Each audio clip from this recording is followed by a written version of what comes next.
And good morning, everyone. My name is Anna Swardensky, and I am your host for today's session on behalf of CADRE, which stands for Collaborating Agencies Disaster Relief Effort in Santa Clara County. We welcome you to this morning's session on We All Have a Role in Emergency Management. So moving forward by way of welcome and introductory remarks, if you could please type your name and the organization you represent in the chat box, that would be wonderful. Part of our goal in hosting these sessions is to encourage networking and understandings and relationship building in our community. So if you'll do that, and then also if you are able to change your Zoom window screen to show your first name and the organization that you represent, that will also help us as we move forward in today's program. See a lot of things going. Okay, awesome. And so for today's program, we do have a couple of accessibility features I want to call your attention to.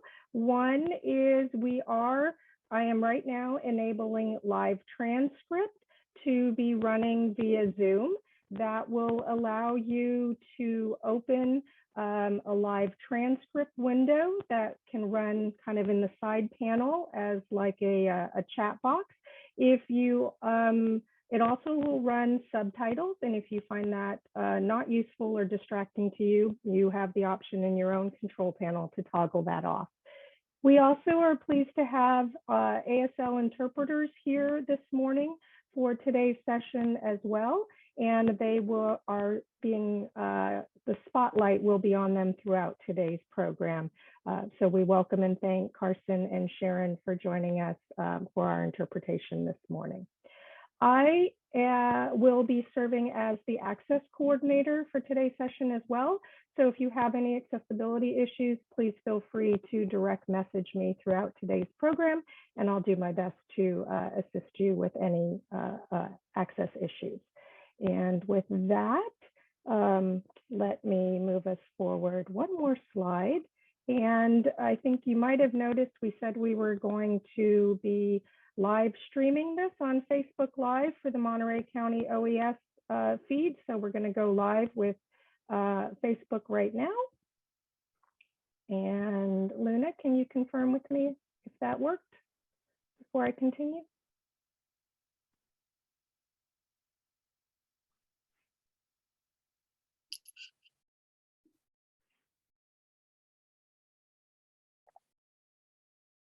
Pausing for just a moment. Luna, did it work? Oh, let me try it again. No, you're good. It's working. We're good? Yeah, just took a minute. Okay, wonderful. So thank you all for joining us for today's session on We All Have a Role in Emergency Management. Our workshop objectives are on the screen, as you can see. They are to inform participants about existing resources and processes and provide some discussions that will hopefully clarify roles and responsibilities of government and our whole community partners. And with that, I would like to introduce our first speaker for this morning. Luna Muhammad is the Community Resilience Coordinator with Monterey County's Office of Emergency Services, and she is responsible for the development and implementation of the county's Community Resilience Plan and Project. She has experience working emergency response through the county's Emergency Operations Center's Public Information section over the past 3 years, primarily assisting with social media and website public information updates and Spanish translations. And with that, I'll turn the program over to Luna. Thank you, Luna. Thanks so much, Anna. Good morning, everyone. So I'm going to take it off, and then we're going to be hopping through a couple other speakers from San Benito and Santa Cruz County. I'm going to be starting this just discussing disaster management roles for government, and then Lisa Eric from the County of Santa Cruz will kind of look a little more deeply into the Emergency Operations Center functions, which I'll brief on shortly. And then Madison Mitchell from San Benito County will discuss community roles and the public roles in emergencies. And if you could go to the next slide, please. Thank you. So one big thing that everyone should know is when disaster strikes, the first responders, their first job is not rescue. The first job is to assess the situation. If we have a huge 8.0 earthquake, our fire departments, they're going to be driving down the streets for the first hour or so and trying to see where the damage is, trying to triage, because we're going to have more damage than we can respond to initially in a huge disaster. So we got to see who needs the most help. How many people can we help as quickly as possible? And that's the top priority of first response, is to protect life. So how many people can we save? How many people can we help as quickly as possible? And that's where that prioritization takes place. And then the next priority is to protect property, followed by the environment. So when the first responders are out, they're in the field. You're thinking emergency medical services and the police and the fire actually responding to the disaster. Well, in the background, the counties and cities and special districts and state and FEMA, depending on the disaster, will begin opening operation centers. And an emergency operations center is, if you've ever watched a disaster movie, it's that room that everyone goes in with all the maps and TVs, and they start saying, oh, we have to evacuate from here and we need to consider this. And that's what we do. The Emergency Operations Center, when we activate, we're coordinating resources and information. We're helping the resources get to the first responders so that they can help the community and get to the community. And we're trying to get information both between first responders and between us and the public out, so that everyone knows what's going on. And we try to reduce those misunderstandings and redundancies in efforts. And then our elected officials, they're going to be the ones who declare or proclaim an emergency. It depends on the level. If you're a lower level, you're going to be proclaiming an emergency. If you're a higher level, you'll be declaring an emergency. If a disaster is big enough to have a significant impact where we feel that, okay, this is what we can label as an emergency, and go ahead with that proclamation or declaration. And that kind of opens up some channels for funding and for support to assist the local community. So if you want to go to the next slide. Thank you. So different levels of government are going to help a little differently, just like different levels of government have slightly different roles in our regular operations. When we're looking at a disaster, you're thinking about this like you're thinking of how a parent treats their adult child. So when a person is an adult, you try to handle your stuff on your own. You try to pay your bills and take care of yourself on your own. Your 18, 19, 22, 3, depending on the age, would not really come to you unless they really need the support. They're going to try to handle it on their own. And then if they really can't handle it on their own, they're going to say, Mom, Dad, help. And in the same sense, you're going to see local government try to handle everything on their own, as they usually do in a disaster. And if they can't, they go to the next level up. And that level will try to help. And then if they can't, they're going to go to the next level up. And so in this sense, special districts, which are groups that work to serve a specific location or provide a specific service, like a school district or a water district, and city governments are going to handle their own operations for the most part. If an emergency happens, they're going to try to clean it up on their own. And if they can't, they're going to reach out to the county. And the county will help with unincorporated regions. That's kind of their own jurisdiction, if you would. And then they will help those cities and special districts per request, or if there's multiple areas that are impacted. For example, in Monterey County, if the city of Monterey, Pacific Grove, and Carmel by the Sea were all impacted by a disaster, we would step in. Or if one of our unincorporated regions like Pajaro were to be impacted, we would step in. Or if any of the cities said, hey, we can't handle this on our own. Can you help? And then at that point, the county would open up their own emergency operations center, which is the operational EOC, is the short for it, or OAEOC. There's a lot of acronyms in government. And they'll run that to support those cities and special districts who may have already opened up their own centers as well, but that works as a support system. If the county can't handle the disaster, or if multiple counties are infected, then the state's going to hop in, and the state's going to open up a regional or state EOC, and they can call in their resources like the National Guard, which we've seen used in our counties because of the pandemic and the fires, helping distribute resources and provide some extra security. Pre-disaster, the state and the government, the federal government, are going to provide funding and guidelines and policies to try to help with mitigation and preparedness and response. But during those disasters, they're really only look to if it affects multiple regions, whatever the emergency may be, or if they're asked to.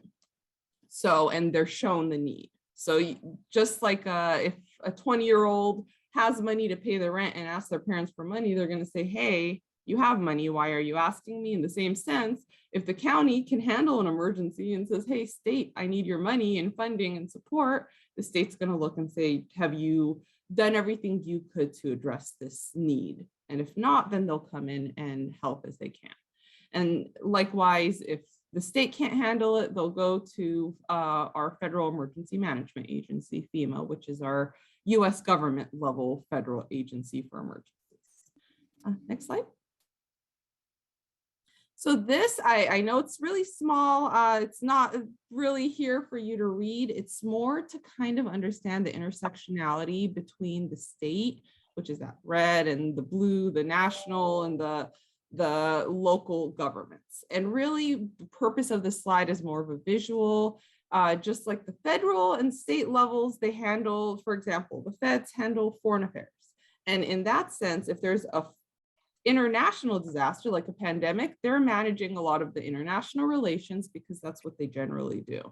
In the same sense, states and local governments run their roads. They're responsible for developing roads and maintaining roads. And if a road's damaged during an earthquake, they're responsible for managing their own roads in that sense. So there are things that we overlap in, and everyone kind of already has their role when we look at those levels, but there is that overlap for the most part. You're thinking the local government's trying to manage their own stuff, and the state government's trying to manage their own stuff, and the feds are trying to manage their own, but we can rely on those upper levels for support in whatever regions they already specialize in. Next slide. So when we talk about emergency management, it doesn't just start with a response. It's not there's a fire and now we're managing the emergency. We're managing the emergency from way before it happens to way after it happens. We start with mitigation. So if you look at that bottom little left and purple, we're doing public education. We're trying to reduce hazards and improve infrastructure and put building codes so our buildings won't be severely damaged or collapse in an earthquake or burn during a wildfire. And everyone's responsible for their own mitigation and their own preparedness. But local cities and districts and county government is going to work on projects and plans to help us mitigate disasters and reduce their impacts or prevent their impacts. Likewise, the state and federal government will provide funding to try to support mitigation projects and guidelines to help assist local governments do the same and people do the same. When we talk about preparedness, we're not mitigating anymore. We know something's happening. We know we can't control everything. We can't stop all of the harm that could hit us, but we can prepare for it. We can make our plans and have our supply kits and develop and sign up for emergency alerts so that we're aware when something happens and we can prepare to respond. So again, your local government is going to be working on those plans, is going to be developing stuff to help the community prepare itself and for the government to prepare itself as well. And the states and feds will be pushing that funding and guidance. Now, when a response happens, your local government, your fire departments and law enforcement and public works and emergency medical services, they're going to be the ones depended on for the front line. They're going to be managing the field operations. If a wildfire happens in the state's region, CAL FIRE is going to manage it. Well, if it happens in a city, that city fire department will most likely manage it unless they contract with someone else. This is the incident command. When a disaster happens, people on the field, they're managing that incident, they're commanding it. And then the local and county emergency and department operation centers will activate, and disaster response is going to be managed on that local level and move up like we discussed. Recovery follows the same pattern. It's everyone's responsibility to recover for themselves, just like it's everyone's responsibility to respond and mitigate and prepare disasters.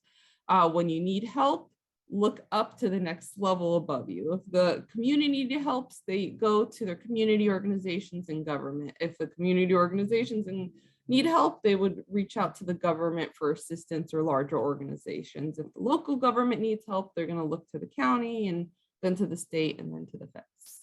And as usual, the state and federal government are the ones providing that funding and guidance for recovery.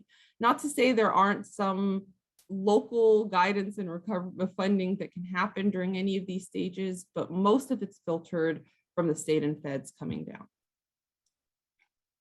If you could go to the next slide, please. Okay, so the next section, I kind of want to break down who does what. I worked in academia before I started my 3-year stint with Monterey County, and I didn't know any of this when I came on. I had to learn a lot about what different organizations did what. If you are thinking, what does my county have? Who does what for emergency response? The best place to get that information is your county or city's emergency operation plan. If you just type in whatever county or city you're in and type in emergency operation plan, it should be available, or reaching out to the emergency management office or department. For our regional counties of Santa Clara, Santa Cruz, Monterey, and San Benito, at the end of this presentation, we do have links to some of those websites so you can see those plans and see exactly who does what. The next few slides are going to be examples of who's doing what on some of these. The names might be a little different, but in general, you're going to have an office or agency that has that responsibility, that has a similar name or similar grouping. Again, it does vary from city to city to county, so definitely read your emergency operation plan. It will show it in there who's doing what. In all instances, elected officials, you're thinking mayors, governors, boards of supervisors, they're the ones who are going to make the policies from mitigation through recovery, and they're the ones who will declare and proclaim an emergency. So a declaration done by the president and proclamations done at the local level. When we talk about local law enforcement, police departments enforce for cities. The sheriffs generally do for unincorporated regions, and California Highway Patrol does traffic control on highways. And this will not change during a disaster. They're still responsible for those same regions. When we talk about environmental regulations, that's water safety, air quality, waste management, policies and response, you're thinking environmental health. They're going to be the ones who make sure your water is clean before a disaster, but also push the boil water notice when your water is not clean after a disaster, and work to ensure that it gets clean again. When we talk about food production, in Monterey County, we have a lot of farms. How do we regulate pesticide use? Or if there's an E. coli outbreak in the romaine lettuce, like what happened in Salinas Valley in 2019, we're looking to the Agricultural Commissioner's Office to deal with those regulations. When we look at discrimination, you can definitely talk to a district attorney when we talk about laws against discrimination or any violation of laws, or the police department, but you can also reach out to the Civil Rights Office, and they help in normal operations, but also when we're talking about discrimination during a disaster. For example, if you have access and functional needs, you are legally entitled to the same services. You're allowed to have your animals, your service animal, not your pet, brought into a shelter with you and transported with you. And you're not allowed to be discriminated or isolated just because you have an access or functional need. And if that does happen to you, it's very unfortunate, but that's a place you can go to, is that civil rights office. You, again, also can go to law enforcement, but they are more specifically for acts of discrimination and inequity. And then the next one, building permits, code enforcement and development planning. In Monterey County, it used to be our planning department. We've switched the department's name, which is kind of that preface of check your emergency operation plan. Now in Monterey County, it's called Housing and Community Development. That's the department responsible for making sure codes are enforced and buildings can manage and withstand disasters and can just be safe in general. So the next slide, please. Thank you. So building off of what we just talked about, anything that a department or agency does before a disaster, they'll amplify. Law enforcement, because they're generally in charge of public safety, they're generally also in charge of evacuations. Fire response is obviously done by the fire department. Our emergency operations centers are opened by our emergency services offices or departments. It could be a sheriff's office or police department or fire department. We have an emergency operations center at California State University, Monterey Bay. So it depends on which group you're talking about, but a lot of different organizations do have department or emergency operations centers.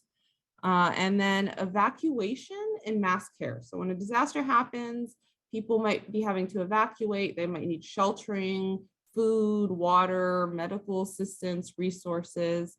For healthcare, they obviously can go to a hospital or a clinic or a doctor's office. But if you are evacuating and you don't have a place to go, the American Red Cross is generally the person who's going to open a mass care shelter. These are public shelters where you can stay if you have to evacuate your home. It can also be the Department of Social Services. I know during COVID, our Department of Social Services in Monterey County did open up shelters and provide assistance in facilities. And this is done in coordination with the facilities. So if you're opening it at a school or a library or community center, you're going to be working with that facility. Generally, if it's a shelter where you're sleeping, you're going to think of a place that obviously has a bathroom and showers. So more likely a school than a library. But if we're talking an evacuation point where you're just stopping and gathering yourself, trying to figure out what to do next, it may be at a library or community center. And then any mass care is going to be done in coordination with the food bank or food banks, SPCA or animal services, depending on where you are. In Monterey County, we work closely with SPCA to do pet sheltering and large animal evacuations and sheltering. And then if there's a specific public health emergency, public health, the health department will be involved. But in general, you're going to see public health and the health department kind of peeking their eye on any emergency, because we know health care can be impacted and the demand and need for assistance in medical services can increase during disasters. That's not just physical, it's behavioral as well. It's been shown over and over, regardless of the disaster, you're going to see physical and mental health decline, including behavioral health and substance abuse issues, domestic violence, and the like. So the health department definitely takes a big role whenever we manage any disaster. And then when we're talking about most disasters, utilities are often impacted. If there's an earthquake, the electricity can go down, water can be impacted. So you're thinking of the utility companies, whoever's in charge of it, whether it's publicly or privately owned, water districts, the Water Resources Agency, and Public Works are the ones responsible for dealing with utilities. Next slide, please.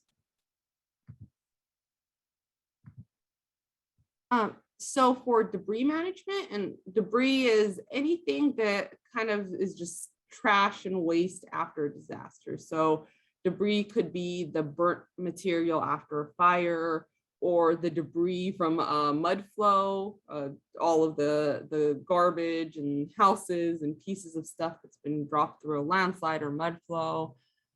It can include waste. So if there's a big power shutoff outage that lasts 3 days, everyone's going to be throwing out their trash.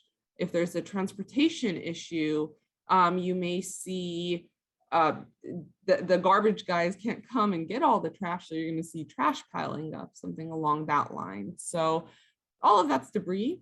Public Works generally manages that.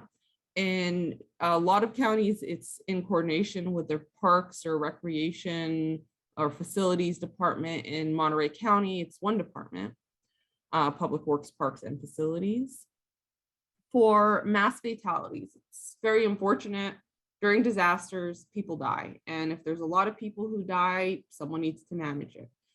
When someone dies in general, if it's like a homicide or under investigation, the coroner's office will handle it. Coroner's office can also store bodies. They would be one of the big people who are helping with a mass fatality response because they're used to storing dead bodies, and so that they can assist with that and provide expertise in that as well. Public information is given during any emergency. The public needs to know what's going on. It can save their lives. It can provide them some mental peace and reduce a lot of the stress and negative impacts to well-being that can occur. In the Emergency Operations Center, there's a public information officer that generally does public information. But any government entity may have a public information officer just there in general, or a person who plays that role whenever an emergency occurs. Another source of public information is United Way. I know in Monterey County, we rely on them heavily. Their call center, their 211 call center for non-emergency disaster questions. So they're used on a daily basis to find resources, but when an evacuation happens, they've helped us. For example, during the 2020 wildfires in Monterey County, their call center went onto our website and looked up the evacuation zones, and people called asking what zone they're in, and they were able to help them and provide them that information. And that's something we couldn't have done without them, and was a really great resource because you're in your house and you're scared and you don't know if you need to evacuate and you're not very tech savvy. You can't navigate the website and you don't know if you need to evacuate. That's a life-threatening situation. So that public information can be done by a few different sources, but is extremely important. Like I said before, environmental health is going to manage the water, food, air, and waste safety. If there's a fire, you're going to hear them talking about air quality. If there's a power outage that lasts long, the water might be contaminated, or if there's a flood or pipes burst or something along those lines. If there's an issue with food, or if there's a waste issue, they're going to be involved in that. Damage assessments are done by the Resource Management Agency. Engineers can do damage assessments. So if your home's impacted, you may end up calling someone to come inspect it. And like fire departments and certain other first responders are trained to do an initial assessment, but not an in-depth assessment. So RMA, Resource Management Agency for at least Monterey County, will deal with county facility damage assessments and our county road damage assessments and the like, in line with Public Works for the roads and the transportation agencies. But they're one of the entities that's responsible for damage assessments. And again, it's going to vary based on your jurisdiction and what city or county you're in. The transportation agency will manage roads. It's going to depend on where the road is. If it's a city road, the city's managing it. But if it's a state road, Caltrans would manage it, and so on and so forth. And then there will be other organizations that help. Public transportation agencies have been a great help, at least in Monterey County, and I'm sure a lot of other counties, in helping with evacuations. Chambers of Commerce were wonderful during this pandemic that has not yet ended, with helping push information to businesses, especially with all of the changes in guidance for COVID and shutdowns and reopenings and masks and the like. The National Weather Service is a very, very close partner with any weather-related disaster. Coast Guard helps with any ocean-related disaster. U.S. Geological Survey helps with earthquakes. Community foundations can provide funding. So can many community-based organizations and support and connections for the community. So this list is not exhaustive, but I figured it would be nice to kind of walk through some of those and give you guys a little better understanding of who's doing what in general. I think it does help kind of get a better picture of emergency operations. If you could go to the next slide, please. Great. So the next section is going to look at the actual emergency operations centers and how they're working together and kind of give you a little more in-depth look. Lisa Era is going to present this. She is the senior analyst with the Santa Cruz County Office of Response, Recovery, and Resilience, or OR3. For OR3, she oversees the Emergency Management Center of the county, including planning, readiness, and response.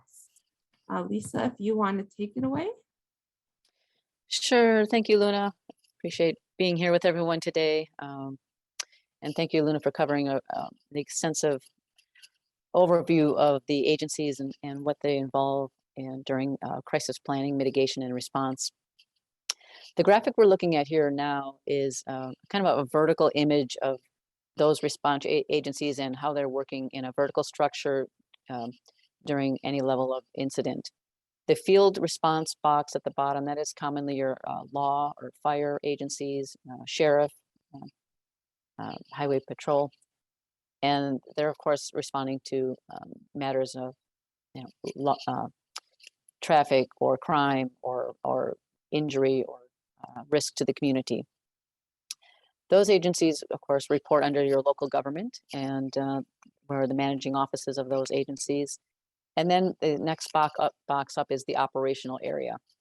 That is the collaborating body for your community. As Luna mentioned, the county is the location of the operational area, and the emergency operations center for a community is commonly in the county office. That operational area, or the Emergency Operations Center, the EOC, is the coordinating body for unified command. When a disaster has reached a level where the field response or the local government, they're taxed with their resources, whether that's equipment, supplies, people, if they've met that threshold where they cannot provide a safe response for themselves or for the community, they can reach out to the operational area for assistance. When an example of that service may be a temporary evacuation point. If the sheriff or fire are coordinating an evacuation and asking people to leave an area, they may rely on the operational area or the EOC, Emergency Operations Center, to help coordinate that activity. And if the county is overwhelmed and we've run out of shelters, then we make the reach and ask up to the regional level, and so on and so forth. It's more resources and broader stretch the further we go. Could we go to the next slide, please? Okay, this graphic is an image of how that mutual aid process works. We call it Emergency Management Mutual Aid, or EMMA in abbreviation. And as you can see at the lower left corner, the affected local government has been impacted by an incident. Our community, our county, our operational area is the resource, their first call for assistance. And so as they reach out to our office, or like Luna's office, we work together to develop a plan. We call together an EOC activation and have a briefing with those teams and find out the immediate needs of that community. If we can't supply all of the resources that we need, as an OA, we can reach out to our Cal OES partners, who will then go further out into our neighboring operational areas, such as Santa Clara or Monterey or San Benito. And if they're not impacted by the disaster, we can request resources from them. So there's a vertical and a sideways approach that we can use, moving away from that vertical structure. One click on the slide, please. But before the disaster hits, an operational has ideally collaborated with its community partners, both first responder agencies and the community-based organizations, such as the many people on this call, to build our hazard and functional disaster response plans and annexes. This plan building time is the perfect opportunity for your organizations to share your mission with the OA and articulate the resources and capabilities that you can provide to the community during a disaster. So if your operational area is in the process of building an annex, it's important that you be part of this process. All of our disaster response plans should be community driven, community and agency driven, in a partnership with the whole community.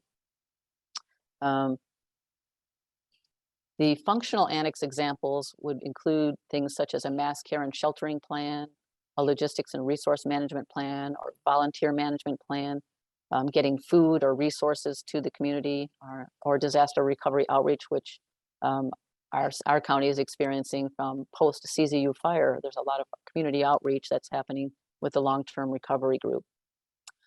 Hazard annexes and involvement in that would be looking at the natural resources, or excuse me, the natural hazards within our community, and even the man-made disasters such as active shooters events. But earthquakes or wildfires, all of those fall under the bucket of hazard annexes.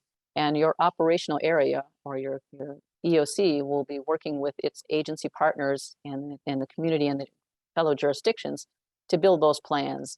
And community-based organizations or nonprofits are always going to be a significant part of that plan, because they have the arms and into the community and have a really good pulse on what the community needs are during those events, before and prior. One click, please. The red box signifies disaster. With relationships and planning preceding the disaster, the operational area and emergency operations centers will be much more efficient in keeping your organization apprised of an incident during the disaster, and for soliciting your organization's support in a timely manner to help support that community response. An example would be in our CZU fire, we had equine evac teams going in to rescue animals and providing shelter. A lot of volunteer services helping to provide community shelter when Red Cross was overwhelmed already from COVID experiences and fires throughout the state. We also had agencies providing donation management. And in a recent the debris flow incident for our county, we had CERT members reaching out and going door to door to help inform residents of evacuation warnings and potential threats from the storms that were coming in. Next slide, please. This graphic shows the regions that we've spoke about in the earlier graphic, where we saw the field, the city, and then the operational area, then the region. California is broken into 3 regions for emergency management: the coastal region, the inland region, and the southern region. And you can see from the graphic, the light blue section for our community is the coastal region, where most folks on this call reside within. And as you can see, it goes all the way from Monterey to the top of the state. So that is an expansive area for our state representatives, Cal OES, to manage when resources are being requested. And we can work within and build relationships within that coastal region. And I think that would be an ideal way for when you're thinking about how your agency is collaborating with other entities, to look within that coastal region, and we can also expand beyond it, but with the understanding that that is already a coordinated body within the state, and it may be a more rapid resource to collaborate for those resources during a time when time is of the essence. The image on the right is our 14 counties within that coastal region. And I just wanted to share a graphic with you of what those communities entail. Next slide, please. This chart reflects a typical emergency operation organizational structure.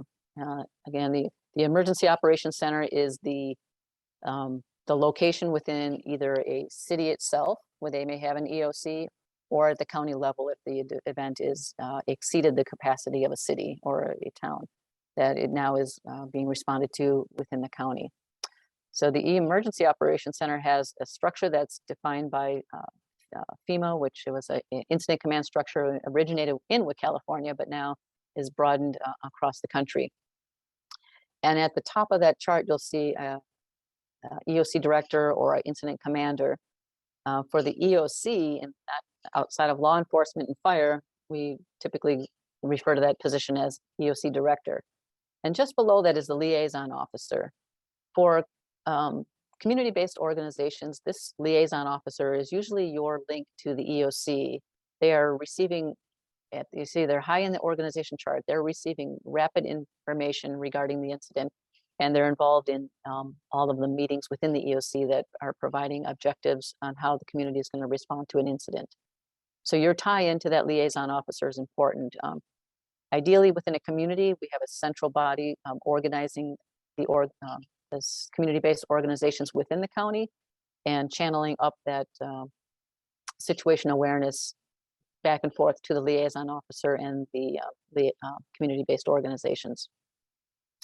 Once involved in an incident, a community-based organization may start to intersect with the operations section, which manages mass care and shelter operations, or field support, providing food, water, or establishing a temporary evacuation point or a reunification center, emotional support, medical support, and that would be during a response. The planning section, that's a time when we can build planning prior to the disaster, but also the ongoing operational event of a disaster.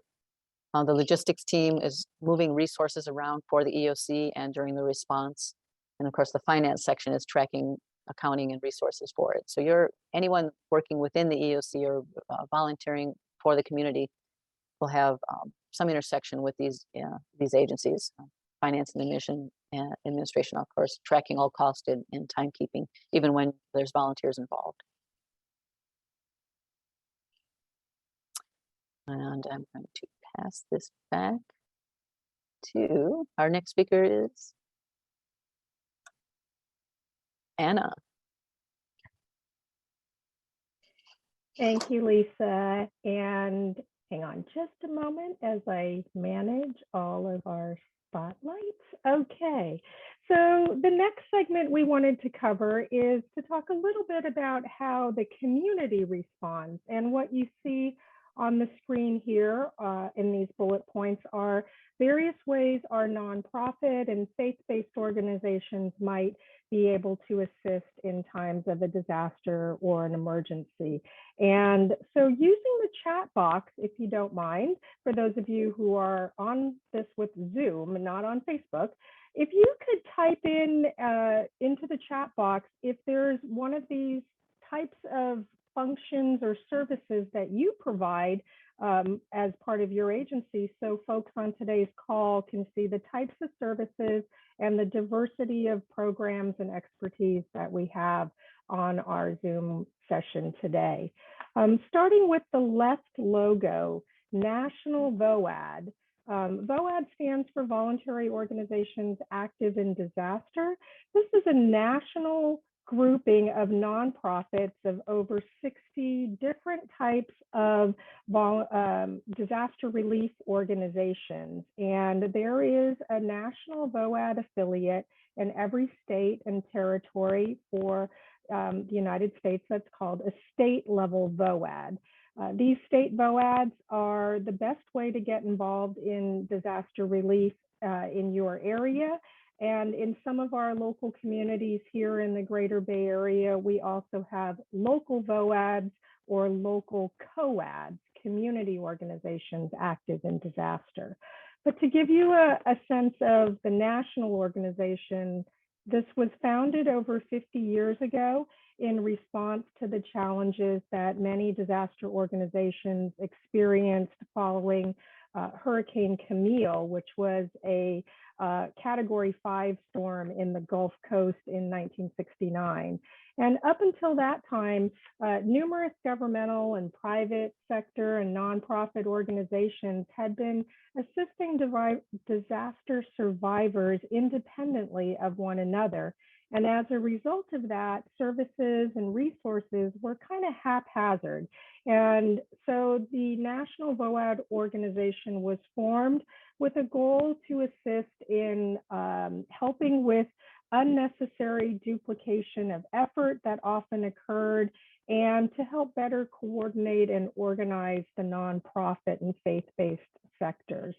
So people who want to volunteer to help their neighbors that may be affected by a disaster now have a variety of organizations that they can look to and engage based on their own interests and passions.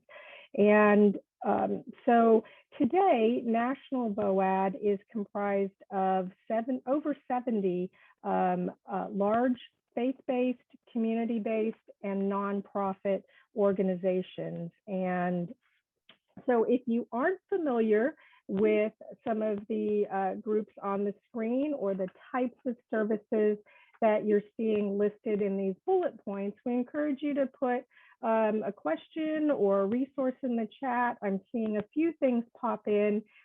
Thank you, Jan. We do recognize there's a number of you that represent independent living centers this morning that work with various people with access and functional needs or with disabilities or older adults. Jody's sharing that she's here from the Alliance on Aging. Thank you for sharing the information there, Jody, on what your organization does. I know there's others of you out there, so if you want to put in, yes, we have some radio folks, Watsonville Airport, so quite a number of different resources on today's program. And so as Luna mentioned, National Red Cross is one of our national VOAD agencies. I believe we also have a representative this morning from the Santa Cruz chapter of the Red Cross who might want to share some information with your audiences. They, as Luna said, oftentimes are the lead when we have to set up emergency shelters in communities. And then next to this is the independent living centers, our food banks. We have some different faith-based organizations that are part of the larger network, Catholic Charities, there's Lutheran Disaster Services, Presbytery, Baptist, couldn't get everybody's logo on the slide. Goodwill Industries in our South Bay area often assists in the arena of donations management for us, at least in Santa Clara County, to assist with getting folks much needed supplies and resources after an event. There are organizations you may not have heard of, such as the Zhu Chi Foundation, who are wonderful in times of disaster in providing oftentimes some cash assistance or some much needed immediate supplies like a blanket or a warm coat, depending on the type of emergency. And then I think most people are familiar also with the Salvation Army as another one of the national VOAD partner agencies. So what does it mean to have a community respond together? From a government jurisdiction perspective, working with a network of nonprofits, service providers can be immensely helpful. Nonprofits and our community faith-based organizations can assist with the assessment of different needs. We can assist with coordination and communication with the jurisdiction and amongst or between the nonprofit organizations. We can help as plans of action that are developed by government partners are put into kind of execution or implementation phase. And oftentimes, some of us in this sector will also be able to share expertise or guidance about recommendations as they're moving forward. It could be things like how best to reach homeless populations in your community that might be impacted, or how best to serve non-English speaking populations. Maybe there's other ways that communications can be enhanced between government and nonprofits, ultimately reaching the impacted populations in a more effective way. And so one of the key things about working together with our nonprofits and faith-based organizations is really about harnessing what FEMA kind of coined the term whole community, but really grabbing hold of local service provider expertise, guidance, and engaging conversations that will help with recommendations for local jurisdictions and how disasters are playing out and how response and resources can best meet needs. So, you know, as things begin to wind down from the response and relief phase, our nonprofit, faith, and community organizations are also can be engaged in a transition plan for how the event can be basically move into what we call recovery and continue to assist those that have been impacted with what is sometimes called the new normal. And so I see that there have been a number of comments in the chat. Thank you for sharing. Those of you who haven't yet put in there what kind of resources or services are that you offer, this is a great opportunity to network with others on today's call from our South Bay Hub community to share information about your own services and resources and how you might strengthen those working relationships. And with that, I think I want to turn the program over now to our other speaker from San Benito County. I think this is Madison. Madison, I'm looking for you on my screen. There we go. Is your camera on, Madison? No, unfortunately, here at San Benito County, we don't have the most high tech. So this is going to be the best we're going to get. We may be limited in our resources, but we are strong and robust. So I would just love to start if you're okay with that, Anna. Yes, please. Okay. Good morning, everyone. My name is Madison Mitchell, and I'm from San Benito County Office of Emergency Services. I've been with the county in this position for 2 years now. And during that time, it was, mostly navigating the COVID-19 pandemic, which still is pretty prevalent.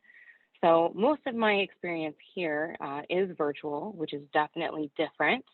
That being said, a lot of these, terms and processes work very similarly even in the virtual world. And so we're going to first really touch on the public's role in a disaster. And so as everyone has mentioned, as Anna just mentioned, the public role in a disaster is a significant one. But first and foremost, it's important that as the public, you implement self-preparedness and care for yourself to free up the necessary local resources to focus on more significant issues during a disaster. So we really try to push that self-preparedness within your home, your family, and even your neighborhood if possible, to prepare yourself for an emergency to allow other emergency responders to focus on those high priority issues. So secondly, the public's role in a disaster is to support their community, if possible, that is, and that can be done in several ways through education, training, and voluntary community support. So right here on this slide, we have a number of ways you can get involved within your local community, your local jurisdiction to support during a given disaster and emergency. So the first one I really want to hit on is volunteer and disaster management. So volunteer management can easily become an overwhelming task in any disaster situation where resources are already stressed and spread thin. It's vital that quick volunteer management is established and donation management as well. And this is often started within the EOC, where a unit of volunteers and jurisdictional representatives coordinate these operations to support the given incident. So in this, There's a lot of great training online. The California Specialized Training Institute, or CSTI, has a lot of great what's kind of referenced as in-time training, in-the-moment training, to get you caught up to speed with this. Your local jurisdiction will do training on this as well. As you can see, there's a link to Monterey County's training, but it's really a unique and important training. And so if you're interested in supporting your community this way, this is honestly probably one of the most beneficial ways you can do it, just because when there's a disaster, people want to help. And while that's great, sometimes that need to volunteer becomes a disaster in itself. And so if we can get a hold on that as quick as possible, that's what we'd like to do. So what's great about this volunteer and donation management group is they're really going to coordinate with the local representatives and really assess that disaster to identify what's needed within the community, whether that's water, food, blankets, sheltering. They're going to help coordinate that, and in a lot of ways spread that word to their community. So I know that here in San Benito County, this volunteer and donation management falls within our logistics section in our EOC. And what's really nice about the EOC is a lot of aspects of it are flexible. So jurisdictions can organize this unit in a structure that best fits their needs and resources. So if you're interested in this, please contact your local emergency management departments, and they'll be able to give you more information. The second thing I want to talk on is about CERT. So this is a really specialized training group which really supports emergency response in your local community and in your local jurisdiction.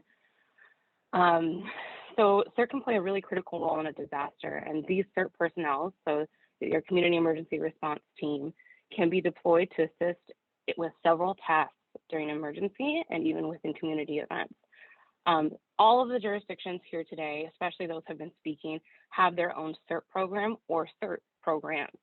So what's nice about CERT is you can organize one within your professional organization, you can organize one with your neighborhood, you can organize one for a regional standpoint. It's really can be organized and can fit the smallest of groups to the largest of groups as well. So what's great about CERT is the program, which was started in 1993 by FEMA, is now in now nationwide and even in tribal nations and other U.S. territories. And it's in a very unique to its community. So that group trains to understand that community's threats and those needs in a given situation. And it's great. It's a great way to build cultural preparedness in the U.S. So CERT is a great partner for any agency. It teaches you a wide variety of activities to help in an emergency, such as traffic control, supply deliveries, welfare checks. Like was mentioned earlier, CERT can be activated to help with evacuations if needed. We have utilized CERT just recently with the COVID pandemic and assisting with some of our vaccination clinics, not administrating, but only doing tasks that they're trained and comfortable doing. We really stress that CERT is part of the solution and not part of the problem. So that's always a thing to keep in mind when you'd like to volunteer within your agencies or your local jurisdiction. Become part of the solution, not the problem. So if you're interested in CERT, please link up with one of the speakers in this presentation. They are likely either run their CERT program or have great contacts for your local CERT program and how you can get involved. What's also nice about CERT is navigating this virtual pandemic or navigating to a virtual world due to the pandemic is the California Specialized Training Institute, CSTI, has implemented an online version of the CERT program. So if you're interested in that, you can go to CSTI and register for that training and do it from the comfort of your home. It's a great way to get involved. And again, your community, for a community especially like San Benito County, where our resources are limited and we're considered a resource poor community, this is a great agency for us to really utilize to strengthen our resources in numbers, and this is a great partner. If you're interested in volunteering during disaster, I would really recommend looking at your local CERT program. So the next agency we're going to talk about is the American Red Cross. This partnership is a really robust and great partnership for all local jurisdictions. I know San Benito County will utilize this partnership given any large fire or any additional incident that may require emergency sheltering and care operations. And so Red Cross really focuses on these two things. So they're great with other things like blood drives and vaccination clinics as well. They offer a number of volunteer opportunities, and they have training just like volunteer management and CERT does, internal to their organization. And they also have what's known as in-time training, so that training you get in the moment if you decide you would like to volunteer, and you can volunteer during a given disaster. So what's nice about this partner is they have a lot to offer, and when communities start to become overwhelmed in a disaster, this is a partner that really steps in and helps pick up that load, so we can utilize resources in other areas as well. So I know here in San Benito County, we have a very strong relationship with our Red Cross representatives, and you can basically see them during any large type of incident, fire, potential localized flooding. So they're great. And if you're interested in volunteering in that way, that's definitely a great agency to get involved with as well. And there's a link here in the slide where you can to learn about the agency and learn about some training. So these are only 3 examples of how the public can support in a local disaster. And so there's always a bunch of other ways you can support as well. So search and rescue, so SAR is a great way to volunteer and support. Ham radios or amateur radios. I know here in our county, communications is significant everywhere, especially during an disaster. So we really support, or we really appreciate our ham radio guys. They're amazing. BOADs, there's a lot of different ways you can get involved in your community. But the thing I want to stress the most is take care of yourself and prepare yourself first, so we can really utilize those necessary resources in other ways. Next slide, please. As was briefly mentioned, with all of our EOC operations and emergency operation plans, or EOPs, this slide's really going to show some of that information for your local jurisdiction.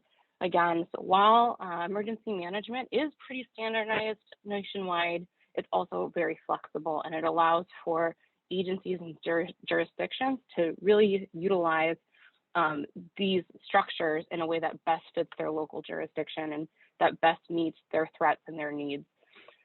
So I know that Monterey County has some great information on their website. There's a link to all of our EOPs, I believe, our emergency operation plans, and these are great resources and comprehension tools on how your jurisdiction will work within a given emergency.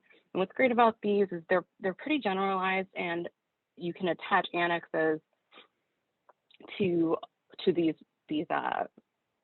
plans rather, and those break down a given emergency in depth and in detail. So mass care annex, evacuation annex, mass casualty annexes, terrorism annexes, hazmat annexes. So there's, like Luna and Anna and everyone else has been saying, emergencies for emergency management are all the time. And so if we're not preparing or mitigating or dealing with an emergency, we're always updating plans and trying to best understand our community's threats and how we address that before the emergency, during, and after.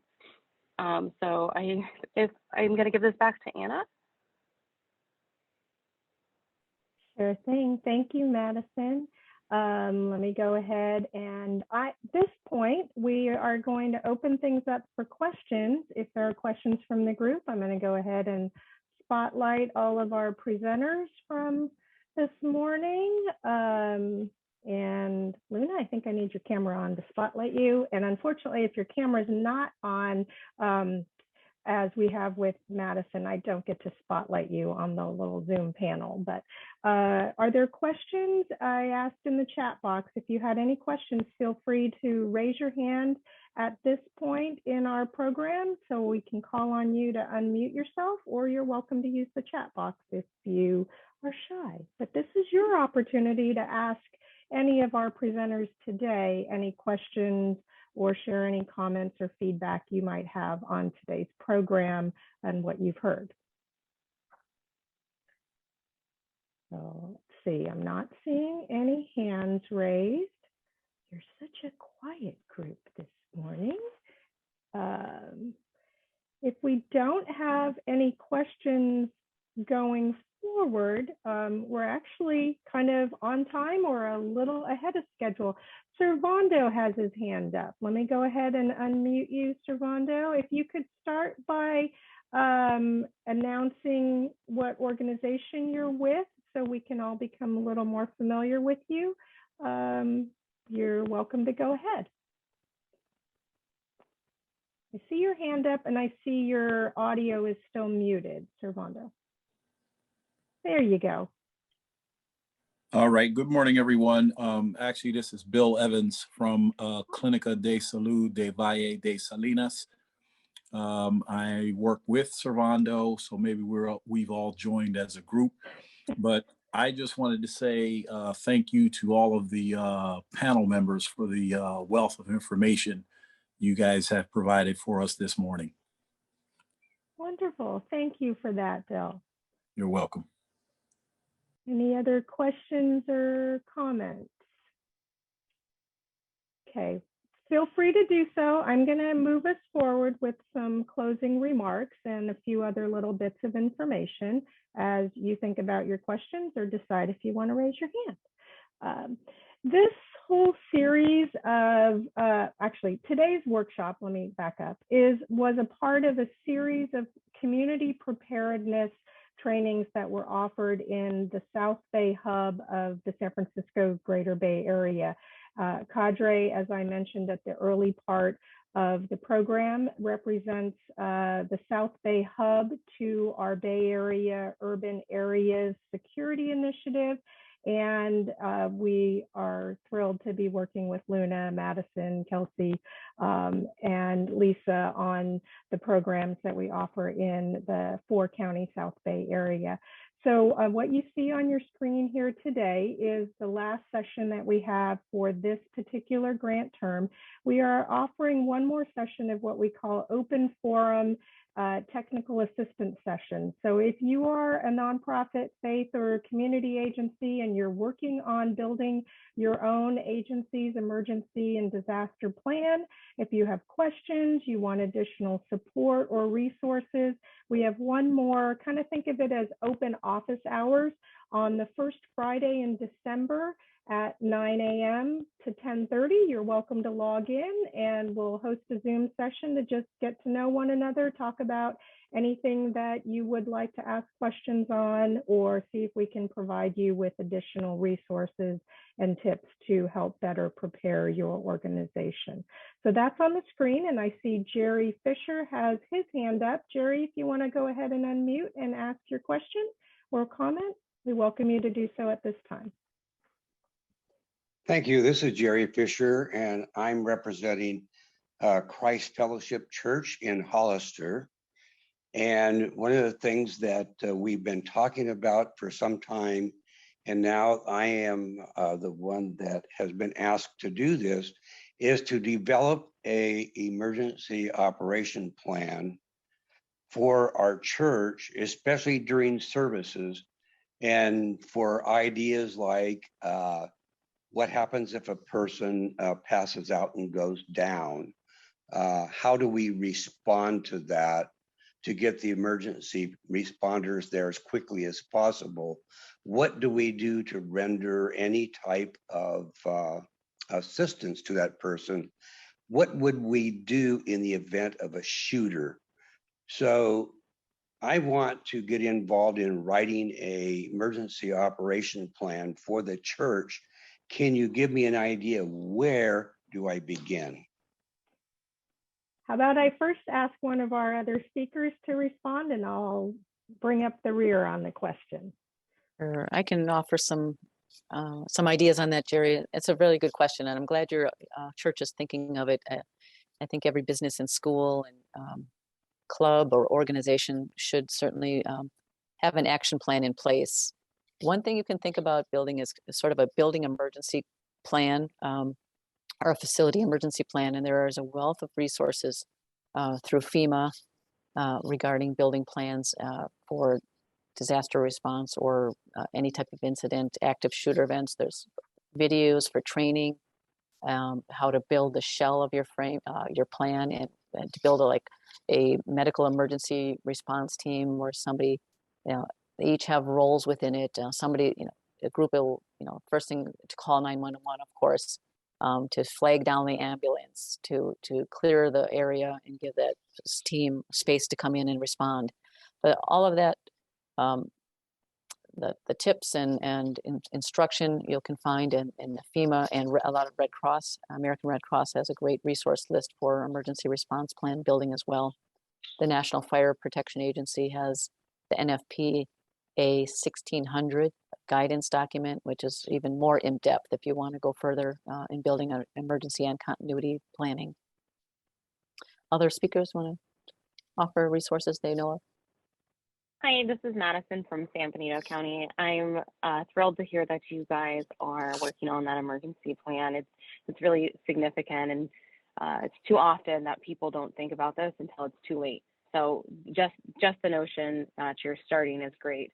So what I could recommend also is you could look at our local emergency operation plan, and if you'd like, I would welcome you to come to our office. So we house in our office, not only Office of Emergency Services, but emergency medical services as well. And so we've got really great connections and coordinations with our local fire department and our local law enforcement agencies. And we have a number of different annexes that really address a lot of the things you're looking to get a little bit more information for. Now, these are generalized, so they won't be your agency's specific, but they're great, like starting point, so to say. And we'd be more than happy to sit down with you, and we can discuss what we believe is a good on-hand emergency medical kit, or what we believe is a good emergency response kit for your agency, and we can better assess how many people you typically have in your facility, or what needs you may need, or what needs you can provide in that facility in a given disaster. And we would be happy to do that. And if you'd like, we could send, the fire department, we can get them involved in here as well, and they can give some great resources, because they have a lot of these different plans already populated that they really try to push to these local jurisdictions and local agencies to kind of just plug in your agency's information. And again, we could even involve behavioral health or code enforcement, who would be a great resource to tell you what your facility can actually safely provide in a given emergency. So there's a lot of different resources, like Lisa said, online. FEMA is a great place to go, but if you'd love to come into your local OES office, we would sure love to support you as well. Fantastic. Thank you, Madison. Thank you, Lisa. Anything more you want to add, Luna? I think they did a great job summarizing that. Thank you, guys. Okay. Mr. Fisher. And Jerry, one last comment on that, and we're here to support you as well. If you're looking, once you've kind of gone through your discussions with Madison and or Lisa and starting to figure out how to build the actual written document or plan, or what kinds of ideas for trainings and exercises, feel free to either join us at that open forum for some dialogue. We have some additional tools or resources we could also offer you as a faith-based organization doing its own planning. So Lisa, I see your hand up as well. Yes, you may have addressed the question in the chat box, whether the slide deck will be available for the community. Absolutely, yes. So in terms of today's program, we have recorded it. It's also being streamed live on Facebook Live for the Monterey County OES page. And so the recording will be both there and on the CADRE website, which is www.cadresv for Silicon Valley.org. And we'll have that up hopefully by the end of the week or early next at the latest. The slide deck will also be posted to the CADRE website. Okay, and I see there have been some other resources suggested in the chat box by one of our peer nonprofit community planners, Lars Eric Holmes with Eden Information and Referral in the East Bay, has also put some other links in the chat box for those of you who are following along. In particular, he's calling out Cal OES has an access and functional needs active shooter in particular. There's a guidebook or resource he's suggesting folks take a look at.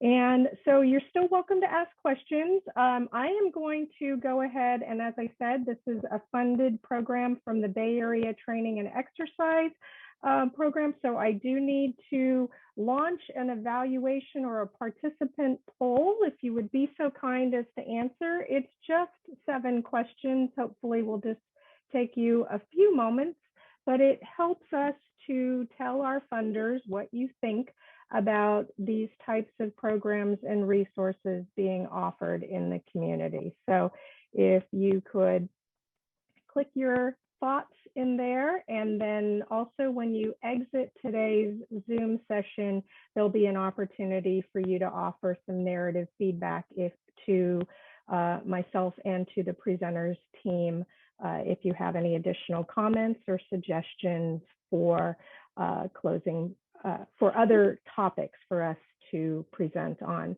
I'm also seeing, let's see, John, you just put something in the chat box. Would you like to unmute and share a few thoughts? John, I was the emergency management coordinator for the Me Memorial Hospital. I too have put together a EOP for one of the local hospitals, and I did find utilizing a lot of the government sites became very detail oriented, and which just really wasn't set up for a faith-based organization just for simplicity. But I did put a couple sites in there that I found that helped them a lot was ready.gov and Do One Thing. These they got the individuals starting to think basically on those items that they needed to look into instead of setting up a huge command center or following the ISIS or I mean not ISIS ICS system. They're a little bit slowed down and brought into very basic concepts that will help you go ahead and build up an emergency operations plan, especially for a smaller organization like a church. Wonderful. Thank you, John. Thank you for that. And Jerry, please do take full advantage of the resources and networking for today's program and connect up with folks offering to share expertise. And so with that, I see about half of you have done our evaluation poll. So please help us out with that. And let me just do a quick round robin for closing remarks. Luna, do you have any last words for the group?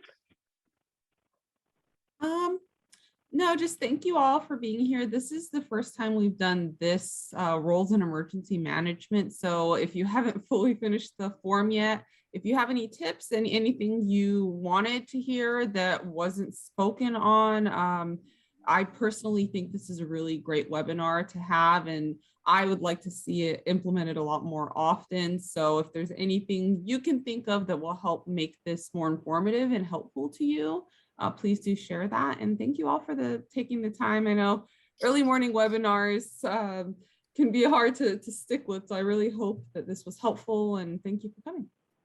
And Lisa? Yeah, no, thank you all for coming. If you're not familiar with the changes that have happened in Santa Cruz County, our office was formerly the Office of Emergency Services. We are now the Office of Response, Recovery, and Resilience. So with that, we're going through some transition, and I think some of our resources that would typically be showcased on our website are not there at this point, but we're working on that, and we'll have content presented in the future, and we look forward to the partnerships that the new office and new staff are bridging within the community, and your support as well. Thank you. Thank you. Madison, any last words?